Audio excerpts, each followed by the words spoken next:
महबूब अलैहिस्सलाम ने भी फरमाया, आपने फरमाया अहले जन्नत को अल्लाह इतना अता फरमाएगा कि किसी बात का दुख नहीं होगा। अल्लाह ऐसी ऐसी नेमतें जन्नत में देगा बंदे को कि बंदे को कोई दुख नहीं होगा। अब देखिए ना दरे जी, यहाँ अगर बिलफर्ज कुछ भी करना पड़े तो तगोदो तो है ना जी। घर में आपको सिंपल सा भी खाना बनाएं तो उसके लिए भी तगोदो है।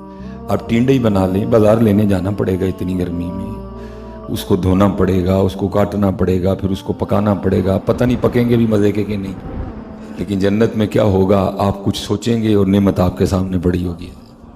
कोई तगोदो ही नहीं है, कोई तगोदो नहीं है। अब खा लिया, अब बकिया का क्या करूं? बकिया खुद ब खुद ही। अब जो खा चुके हैं इसका क्या करें? महबूब अलैहिस्सलाम फरमाते हैं जन्नत में बोलो बरास, पेशाब और पखाना नहीं होगा, बल्कि क्या होगा कि जन्नती बंदे को एक खुशबूदार पसीना आएगा और सब कुछ खत्म हो जाएगा। नेमतें हैं ना, लेकिन आप क्या फरमा रहे हैं? ठीक है नेमतें हैं, लेकिन असल मजा सजदों में था। असल मजा सजदों में था, असल मजा ज़ोहर की नमाज में था, असल मजा असर की नमाज में था, असल मजा मगरिब के सजदों में था, असल मजा इशा के सजदों में था। हाँ जी, ये हम बड़ा घाटे का सौदा कर रहे हैं। महबूब ने फरमाया अल्लाह इतना अता करेगा जन्नत में, किसी को किसी बात का कोई गम नहीं होगा, दुख तक नहीं होगा।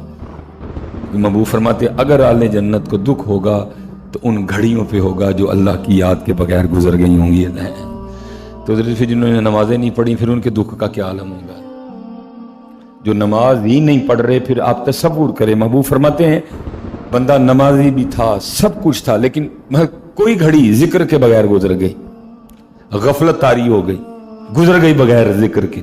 महबूब फरमाते हैं अहले जन्नत को उन घड़ियों पे भी दुख होगा, काश मैंने इस घड़ी में भी अल्लाह का जिक्र किया होता तो अल्लाह मुझे और अता फरमा देता। तो बदरे जो हबाब नमाज ही नहीं पढ़ रहे, फिर आप तसव्वुर कर सकते हैं कि उनके दुख का क्या आलम होगा।